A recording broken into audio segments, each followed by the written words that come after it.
Είμαστε σήμερα με την Ολυμπία Καλαμπαλίκη, ψυχολόγο και συστημική οικογενειακή ψυχοθεραπεύτρια, για να συζητήσουμε το πώς η έμφυλη βία εκδηλώνεται στο εργασιακό περιβάλλον. Συχνά σιωπηλά, έμεσα, αλλά με πολύ σοβαρές συνέπειες. Υπάρχουν κάποια λιγότερο εμφανή σημάδια έμφυλης βίας στον εργασιακό χώρο? Η έμφυλη βία, ξέρετε, μέσα στο χώρο εργασίας δεν σημαίνει πάντα κραυγαλαίες πράξεις ή κάποια σωματική επίθεση. Υπάρχουν κάποια πιο ύπουλα, πιο έμεσα πράγματα που μπορεί να συμβαίνουν και να είναι και λιγότερο απαρατήρητα στον κόσμο. Αν δηλαδή δεν είμαστε προσεκτικοί, δεν μας μπει αυτό που λέμε στο μυαλό ότι μπορεί κάτι να συμβαίνει με τον συνάδελφό μας, μπορεί να μην τα δώσουμε σημασία. Για παράδειγμα, αστεία. Μικρά έτσι αστεία που μπορεί να δημιουργούν ένα περιβάλλον το οποίο στην ουσία δίνει το μήνυμα ότι δεν είσαι ασφαλής εδώ. Και αν αυτό συνεχίζεται και από τους συναδέρφους, τότε φανταστείτε πόσο μεγαλύτερος είναι ο ψυχολογικός αντίκτυπος σε αυτά τα άτομα.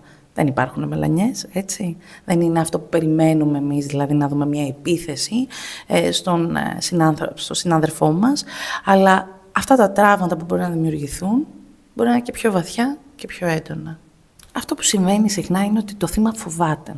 Φοβάται να μιλήσει, φοβάται ότι δεν θα γίνει πιστευτό και ειδικά αν και το πρόσωπο το οποίο ασκεί αυτή την έμεση μορφή της κακοποίησης έχει μια θέση ισχύως στο συγκεκριμένο εργασιακό χώρο, γίνεται ακόμα πιο δύσκολο. Και ξέρετε ποιο είναι το πιο δύσκολο απ' όλα? Ότι συνήθως όλοι λίγο βλέπουμε και όλοι λίγο καταλαβαίνουμε τι μπορεί να συμβαίνει, αλλά δεν μιλάμε. Αυτό είναι το πρόβλημα.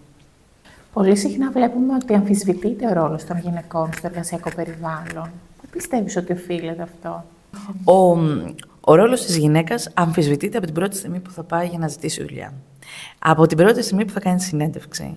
Όταν ειδικά τίθεται η ερώτηση, μήπως σκέφτεστε στο άμεσο μέλλον να γίνετε μητέρα? Μήπως σκέφτεστε πώς θα μπορέσετε να μοιράσετε το χρόνο σας μεταξύ της μητρότητας και των άλλων υποχρεώσεων που έχετε μεταξύ επαγγελματικού και οικογενειακού σας χρόνου? Κάτι που φαντάζομαι ότι στους άντρες ρωτάνε ποτέ.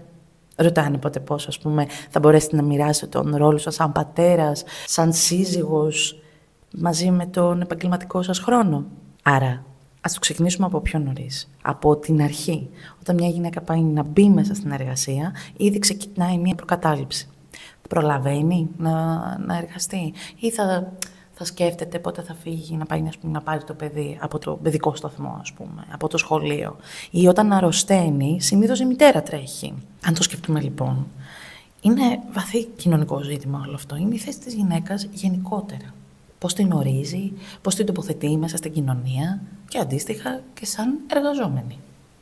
Είναι δύσκολο, όντως, διαβάζοντας και κάποιες έρευνες τα τελευταία χρόνια βλέπουμε ότι δύσκολα θα δούμε μια γυναίκα να εξελίσσεται και να καταλαμβάνει διοικητικές θέσεις, και όταν αυτό συμβαίνει αμφισβητείται ακόμα και ο τρόπος με τον οποίο έχει πάρει αυτή τη θέση και έχει φτάσει σε αυτό το σημείο.